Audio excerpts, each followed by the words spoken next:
Hi everyone, and welcome back to week 3 of Knowing Me, Knowing You. Last week, for week 2, we looked at two C words, community and culture.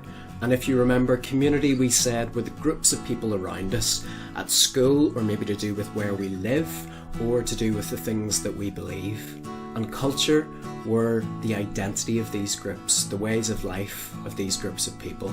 So there were a couple of worksheets to do, and hopefully you managed to get through the culture matching quiz as well. For week 3, we're going to be looking at symbols. We'll start week 3 by asking, what is a symbol? What's a symbol? Simply, it's a picture or an object that we give some meaning to. Might be easier to look at a few examples though first. Few symbols are really common and you might use them in different subjects like maths or English. You might use them online as well, like an emoji. And these are pictures that we all know the meaning of. Some symbols might be more linked to your identity or your community or your culture, which are things that we've discussed over the past few weeks. That might be something personal to do with your family, like Nadine's going to tell us about later, or something that connects you to a wider group of people. I'm going to throw up a few quick examples here that you might know. So a symbol might be a sports badge, it might be a flag of a country, it might be a rainbow flag that says I'm proud of my gender and who I love, but that rainbow flag has recently been used also to show thanks to the NHS and to health workers. So we can see there that one symbol has been used in a couple of different ways. We live in a part of the world with links to Ireland and the United Kingdom, as well as lots of in-betweens and people from different countries and cultures from around the world. That means we have lots of symbols that we see around us that are connected to different people or different groups of people. And on a personal level, we often inherit these symbols. They're passed down within families or within groups of people. And because our history's important to us, these symbols are important to us as well. But we might find that once we get chatting about it, there's more crossover than we first think. As you'll see, hopefully, talking about symbols can lead to some really interesting stories. And that's where we're going to head to next. A key community that I know you guys are all part of is your school community, and that's probably how you're watching this video now. So I'm going to take a little bit of time to talk about my old primary school, Antrim Primary, and to look at its symbol or its logo and see what it tells me about my old school. Then I'm going to ask you guys to do the same, to look at your school logo and see if you can find out what some of the parts mean and what it might tell you about your school community. The badge of my primary school, this symbol here, might not mean anything to you guys, and it might be the first time that you've seen it, but I have an emotional connection to it. It makes me smile when I see it, and it reminds me of the 7 years that I spent at Antrim Primary School as a pupil. I actually got in touch with my old principal to see if he could tell me anything about this badge. And what he told me was that it was made when the school was opened, and its design, its colours, were actually influenced by the badge or crest of County Antrim.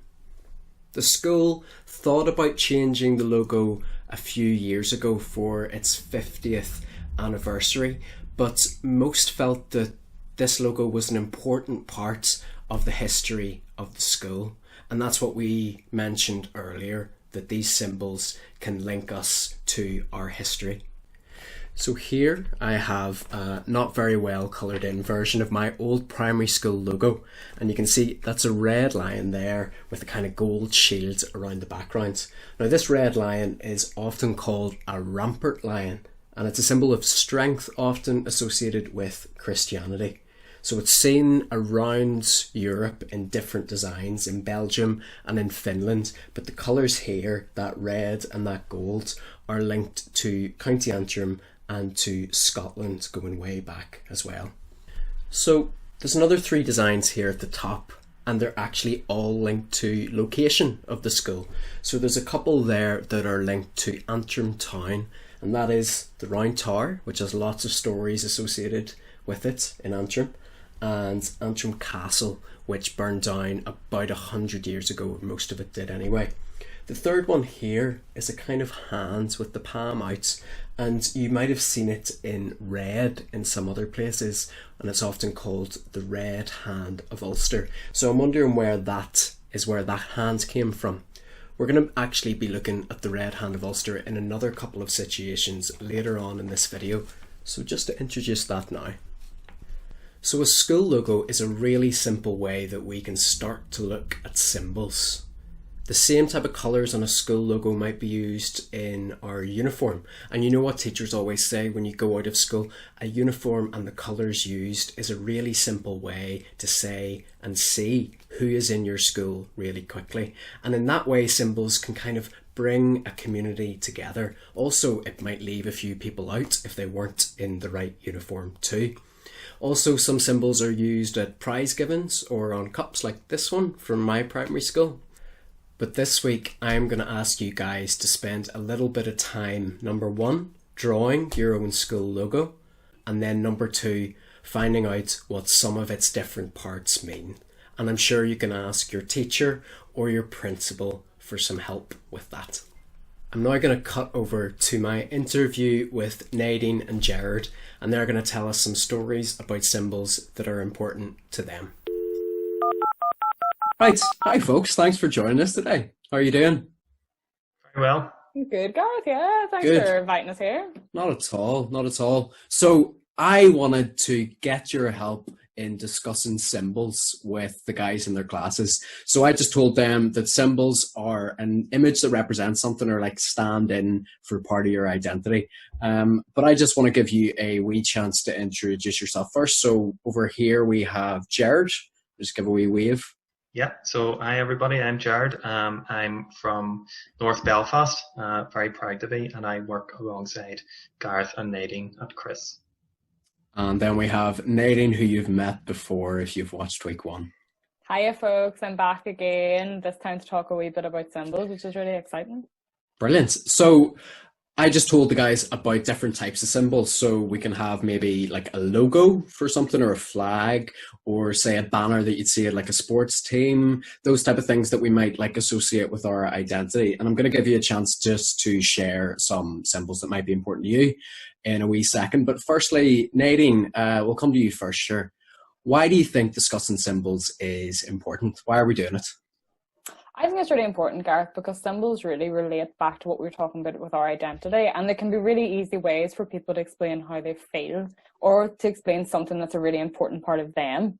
And I think when Jared and I talk more about ours, it'll become more clear. And I think it helps us to understand other people in different ways as well. It helps us to learn more about them and to learn about their culture. Brilliant culture. And we looked at that last week, so that's a solid wee link there that you've made. Yeah, I think symbols and how they work will become more clear when you guys start to tell the stories.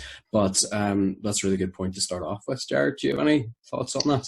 Yeah, I think actually I agree with everything that Nadine has said. I think it helps us understand ourselves as well as helping us understand other people. There is a good link to our identity, but also to our communities as well. I think it's really important that we understand the significance of symbols because we see them around us every day.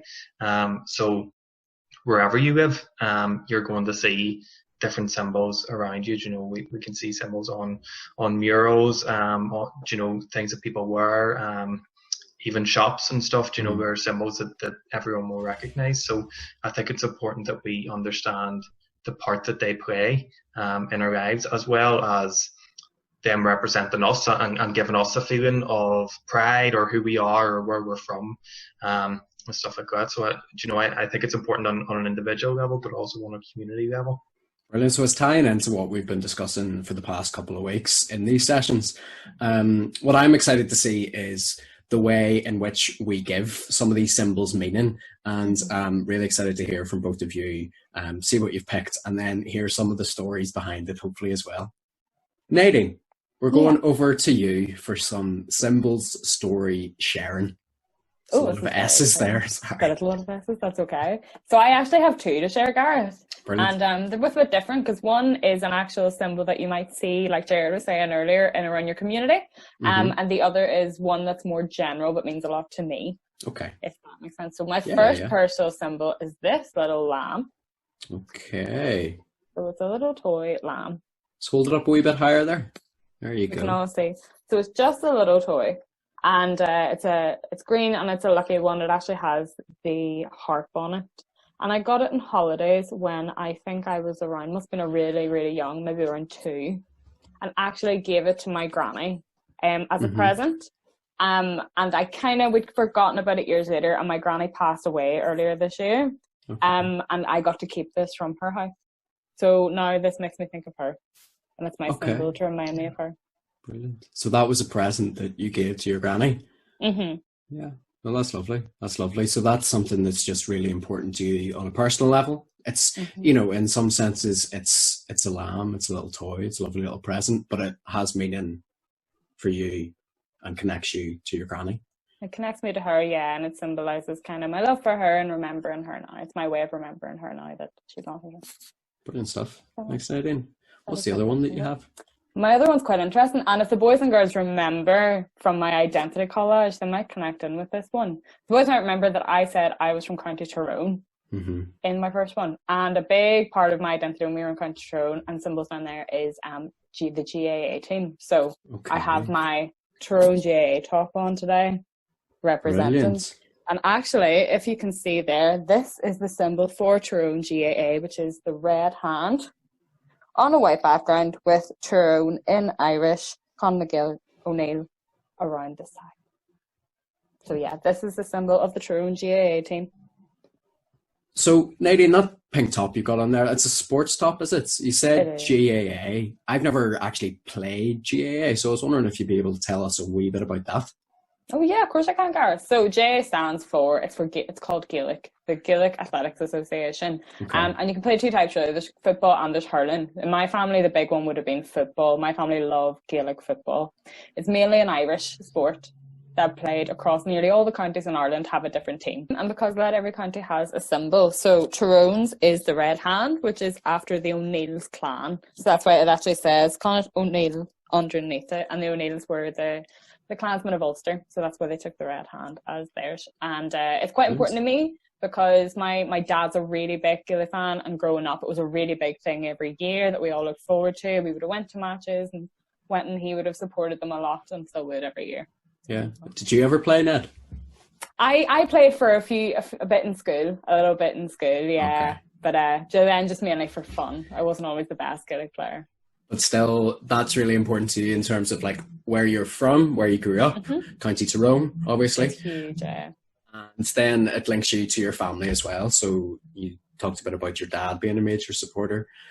So that's brilliant, actually. So we've got the lamb and then the Tyrone Gaelic football top. Thanks very much, Ned. No problem. Thank you, Gareth. Big thank you to Nadine there for sharing some of her personal symbols and the stories behind them. And don't worry, we're going to be coming to Jared's stories in the next video. So the first interesting thing that I noticed was the red hand that was on Nadine's Gaelic football top, the Tyrone one. And I immediately went, that's similar to the one on my primary school logo. I also recognise this red hand symbol from some other places, from Ulster Rugby, from the Northern Ireland Fire Service, and from some streets around my house. What's really interesting to me is I might have thought that because I'd associated that red hand symbol with my primary school as well as where I lived, that I might have thought that it was mine. But for Nadine and her Tyrone football top, she clearly felt that it was important to her, and therefore I guess it kind of belongs to both of us, although the same symbol is used in slightly different ways. I guess another thing that's really interesting is if I'd never heard Nadine's story, I might not have known that she cared about the same symbol that I did, because to be honest, I don't know much about Gaelic sports, so that was great to hear from her. And I suppose that way that it can still be important to us individually in different ways, but also that it belongs to both of us. And just because she cares about it doesn't mean that I care any less about it. I wonder what other symbols might be out there that I don't know about yet. Now, many symbols have stories attached to them, so we're going to stop for 1 minute before we finish, and I'm going to tell you one of the stories about the Red Hand of Ulster. It might not be 100% true, but what I want you to think about is what it's trying to tell us. Okay? Way back, hundreds of years ago, different parts of Ireland were ruled by different groups or clans. The ruling clan in Ulster was the O'Neills.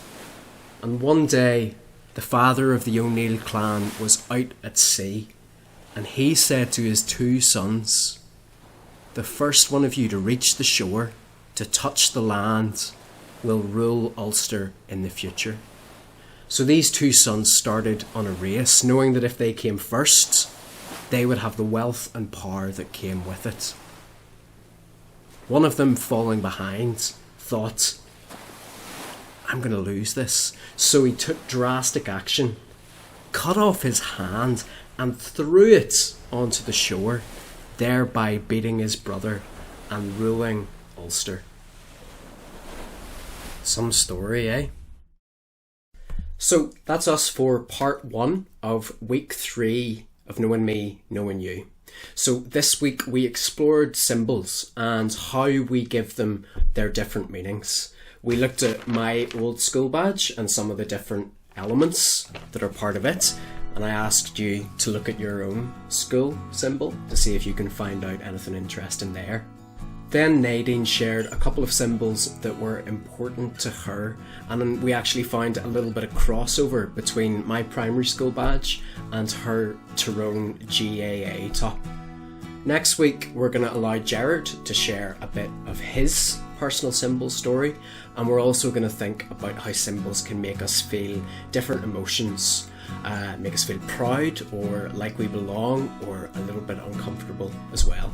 So I'll see you in a bit for part 2. Thanks very much.